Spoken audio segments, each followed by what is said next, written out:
in this tutorial, we'll learn how submeshes work inside Cavalry.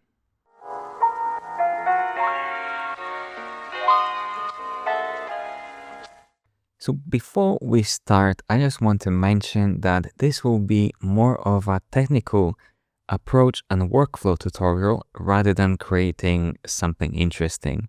By the end of this tutorial, hopefully you'll understand how to work with meshes more efficiently and how to select and affect the meshes you want to.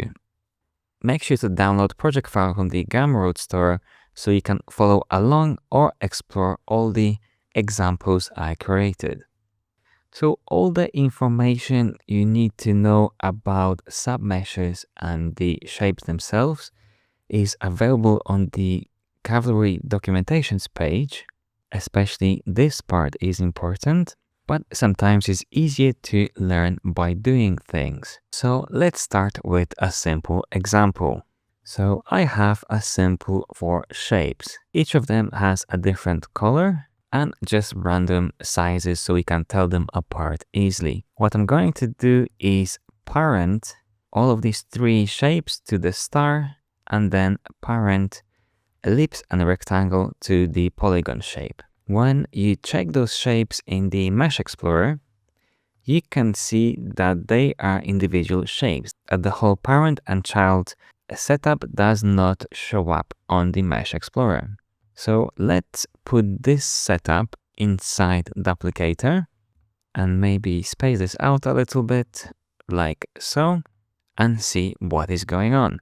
So now Mesh Explorer will show us how each of these groups of shape is created. We've got first level for the star, then second level for the polygon, and then the third level for the last two shapes, the ellipse and rectangle. So now let's modify some of these shapes directly through submesh.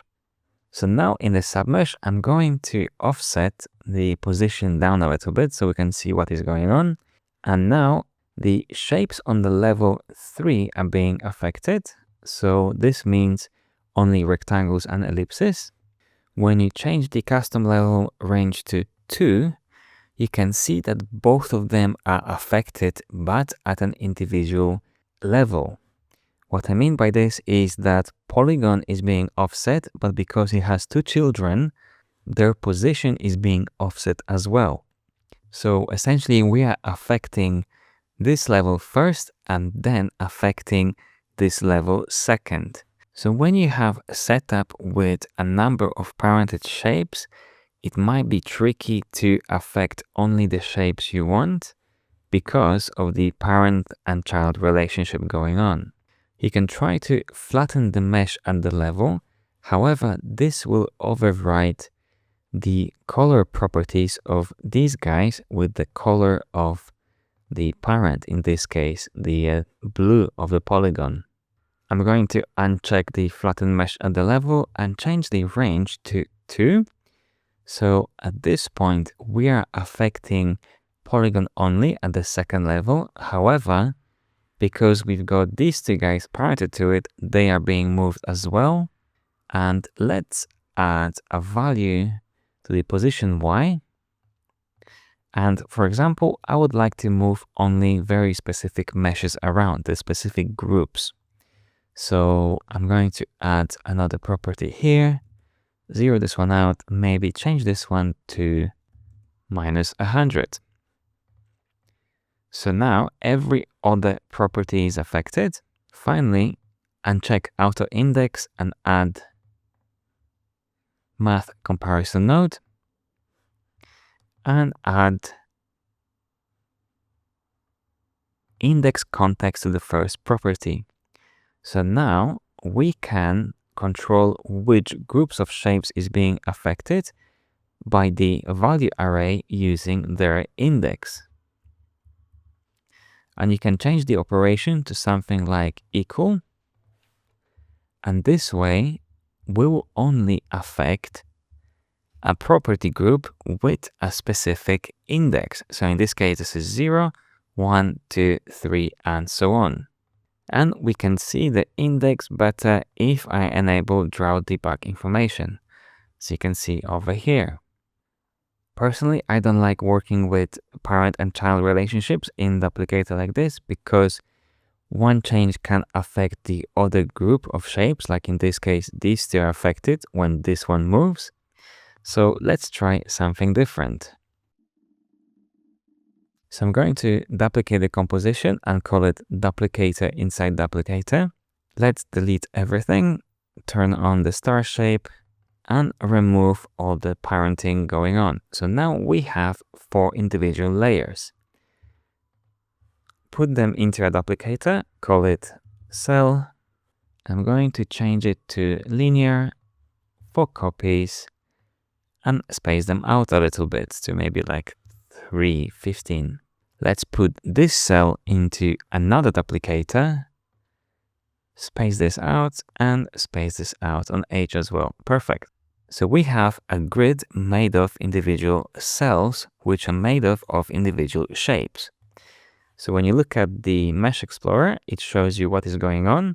All of these guys are on the same level. And when I select the cell, all of these shapes are on the same level as well, except in this time they're on level 1, while here we are 1 level deeper. Okay, so let's modify some shapes.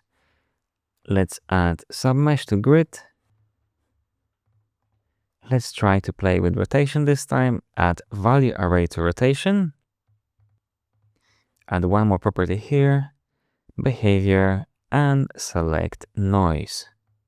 Put some random values. I'm going to use 0 and 360.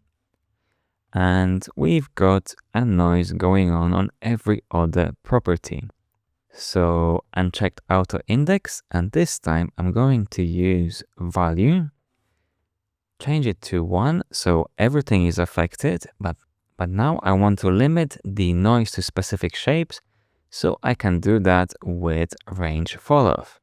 And here you can enter indices, so for example, 5, 11, maybe 21 to 25, and let's see what is going on. Perfect, we've got these two affected and this entire group. Can even increase this maybe to 29. So what is going on is that we are using index of individual meshes to limit which shape is being affected by the noise. And you can keep going with this. For example, add value array to position Y, uncheck it, and this time let's use comparison node. I'm going to add oscillator to this property and switch it to -100 to 100. Zero out the stagger and change frequency to 1 so it's a little bit slower. See what is going on. Everything moves at the same time.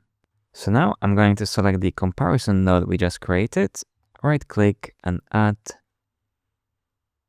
index context, and I want to use equal to, and this way I can pick which shape gets affected. For example, this one over here. So now we've got noise rotating individual shapes and oscillator affecting one shape as well. And by simply changing the operation to, for example, greater than or equal to, all of these shapes will be affected as well. And let's increase the stagger on this guy a bit more. So now we have a pretty complex animation just by using the index context of individual shapes. So before we finish, let's do one final example. Let's say I want to change the color of the stars of these guys to a different color, maybe like a purple, but I want to affect only specific stars. If you try to do this through submesh and click replace fill, everything gets affected by this color change. So the way to go about this is actually going back to the source shape. So find your star shape, add an array, color array to fill, and I'm going to add another property here and change it maybe to bright pink. At the moment, nothing is happening, so that's fine. But if I test the index field, we can see that the star is changing color. So let's use comparison node here. Grab the index context layer and drop it on the first field of the comparison node we just created, and change the operation mode to equal to. And now if we modify the second property, then different star will be colored this bright pink color. So let's see what's happening. We've got the index context equal to 0. If I change it to 1, then nothing is happening. So let's keep going. 2, 3, and 4 works. So as you can see, the index context on this level is different than the index context above, because the stars themselves now have inherited index from this whole duplicator. So this is hard to tell here, but there's one trick you can do, and that's simply adding flatten shape layers modifier and change it to single layer. And now you'll be able to see index context of every single layer as if it was a single shape layer. And if I check the maintain transform, then this whole thing will stay as it is. So in case you want to target a specific star at the end and don't know when the index is, this is how you can check it. So let's try number 32. And there you go. This star is now bright pink rather than orange. And everything else is working.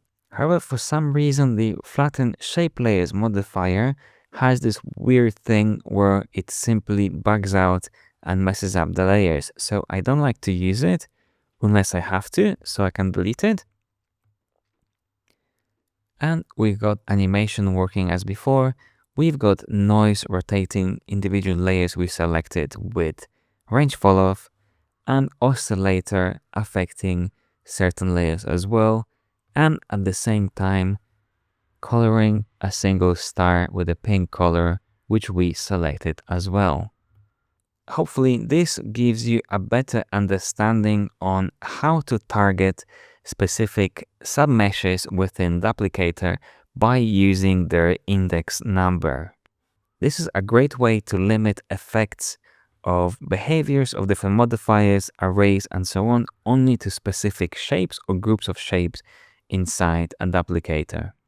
I'll make sure to upload the project file we just created with all the examples, including the cover animation, so you can explore it on your own time.